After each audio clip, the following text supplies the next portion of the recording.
Assalamualaikum warahmatullahi wabarakatuh. Kami mahasiswa Universitas Pamulang dari Prodi Teknik Informatika. Video pembelajaran ini dibuat untuk menyelesaikan tugas kelompok dari mata kuliah Logika Informatika dengan dosen pengampu yaitu Bapak Agus Heri Yunial, Eskom Mkom. Kami dari kelompok 2 terdiri dari 8 anggota yang semuanya bekerja dalam pembuatan video kali ini. Pertama, kita masuk ke dalam hukum logika. Nah, sebelum kita membahas lebih dalam lagi mengenai hukum logika, pertama kita harus mengetahui mengenai sejarah logika itu sendiri. Nah, pertama, logika tertua pertama yang tercatat itu ditemukan di Yunani kuno. Logika itu memiliki arti metode berpikir.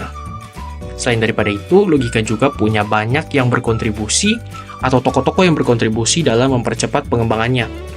Salah satu contohnya itu adalah filosofer-filosofer yang terkenal, antara lain Plato, Aristoteles, Socrates, dan lain-lain.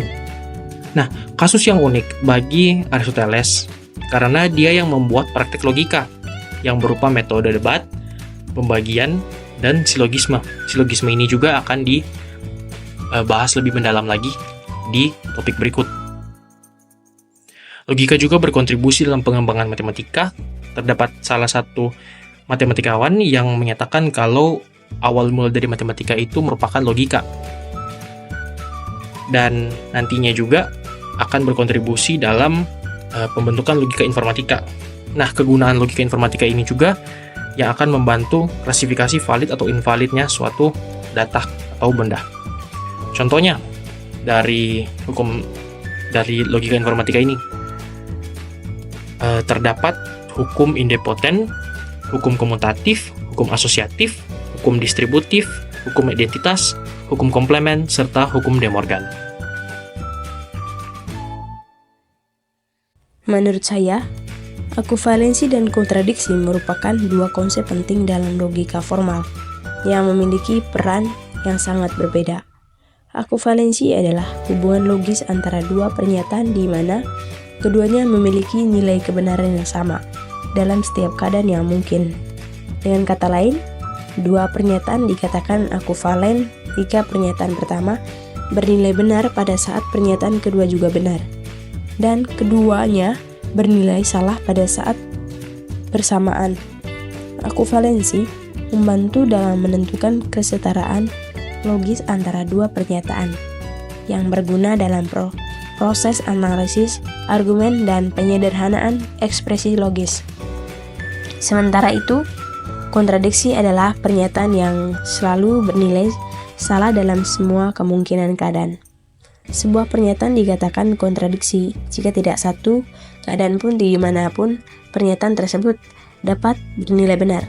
Sebagai contoh, pernyataan P dan bukan P adalah kontradiksi karena tidak mungkin pernyataan dapat bernilai benar dan salah secara bersamaan. Kontradiksi menunjukkan bahwa ada ketidakmungkinan antara ketidakkonsisten dalam suatu proporsi. Menurut saya, memahami perbedaan antara akuvalensi dan kontradiksi sangat penting untuk menguasai logika formal, karena keduanya digunakan dalam konteks yang berbeda. Akuvalensi digunakan untuk membuktikan bahwa dua pernyataan atau argumen memiliki nilai kebenaran yang sama dan dapat saling menggantikan dalam sebuah analisis logis. Di sisi lain, kontradiksi berfungsi untuk menunjukkan bahwa sebuah pernyataan tidak dapat dipertahankan karena konsisten secara logis. Selain itu, dengan memahami konsep-konsep ini, kita dapat lebih mudah mengidentifikasi dan menyusun argumen yang valid dan konsisten. Akuvalen membantu kita melihat hubungan yang setara antara proporsi-proporsi, sementara kontradiksi mungkin kita mendeteksi kelemahan dan kesalahan dalam sebuah argumen. Menurut saya, pelajari dalam menguasai konsep ini tidak hanya bermanfaat dalam teori logika, tetapi juga dalam praktik analisis programan dan penyusunan argumen yang kuat dalam berbagai bidang. Apa itu proposisi, konversi, inverse, dan kontraposisi? Proposisi adalah pernyataan yang bisa dinilai benar atau salah, tapi tidak keduanya sekaligus. Contoh proposisi, nilai benar atau salah. 3 adalah bilangan prima sama dengan benar. Yogyakarta adalah ibu kota Indonesia sama dengan salah. Yang bukan proposisi adalah yang tidak memiliki nilai benar atau salah. Contohnya, apakah hari ini hujan? Lanjut, konversi adalah menukar posisi pernyataan awal tanpa mengubah arti pernyataan. Rumusnya, P implikasi Q menjadi Q implikasi P. Contohnya, P sama dengan bocor, Q ada lubang di atap. P implikasi Q sama dengan jika bocor maka ada lubang di atap. Inverse adalah menegasikan pernyataan awal tanpa menukar posisi. Rumus P implikasi Q menjadi negasi Q implikasi P implikasi negasi P. Contoh, P sama dengan bocor, Q sama dengan ada lubang di atap. P implikasi Q sama dengan jika bocor maka ada lubang di atap. Inversenya, negasi P implikasi negasi Q sama dengan jika tidak bocor maka tidak ada lubang di atap. Kontraposisi adalah menukar posisi dan menegasikan pernyataan awal. P implikasi Q menjadi negasi Q implikasi negasi P. Contoh, P sama dengan rajin belajar, Q sama dengan nilai bagus.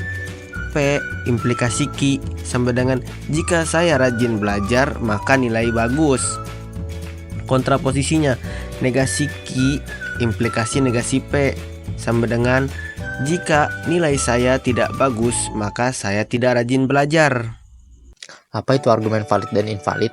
Argumen adalah suatu pernyataan tegas yang diberikan oleh sekumpulan proposisi P1, P2 sampai dengan P seterusnya yang disebut premis, hipotesa atau asumsi, dan menghasilkan proposisi Q atau konklusi.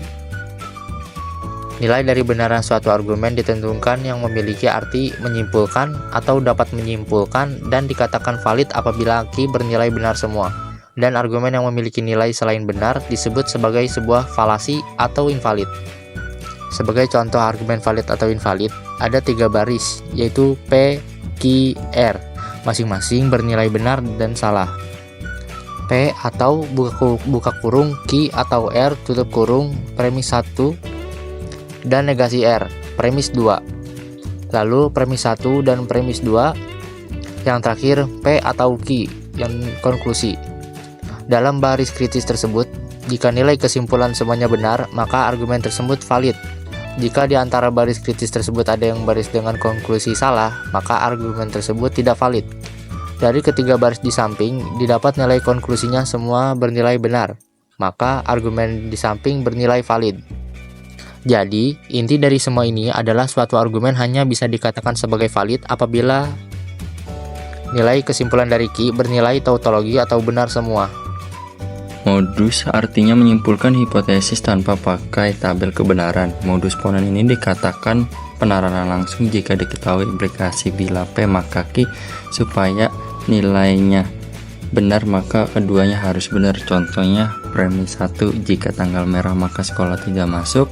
Premis 2 hari ini tanggal merah, kesimpulannya hari ini sekolah tidak masuk. Tolen ini sama dengan ponen, hanya saja premis kedua dan kesimpulan adalah kontraposisi dari premis pertama. Ini menunjukkan implikasi itu selalu ekuivalen dengan kontraposisinya. Contohnya, premis 1 jika tanggal merah maka sekolah tidak masuk. Premis 2 nya hari ini sekolah masuk, dan kesimpulannya hari ini bukan tanggal merah. Yang ketiga ada silogisme, ada 2, yaitu disjungtif dan hipotesis. Disjungtif, jika kita diberi pilihan H atau B dan terdapat opsi yang tidak diingini, maka opsi yang diingini adalah jawabannya. Contoh, premis 1 jika tanggal merah maka sekolah tidak masuk. Premis 2 jika sekolah tidak masuk maka kami pergi liburan. Kesimpulannya, jika tanggal merah maka kami pergi liburan. Hipotesis bersifat transitif, contohnya jika P maka Q dan Q maka R benar, maka jika P maka R itu bernilai benar.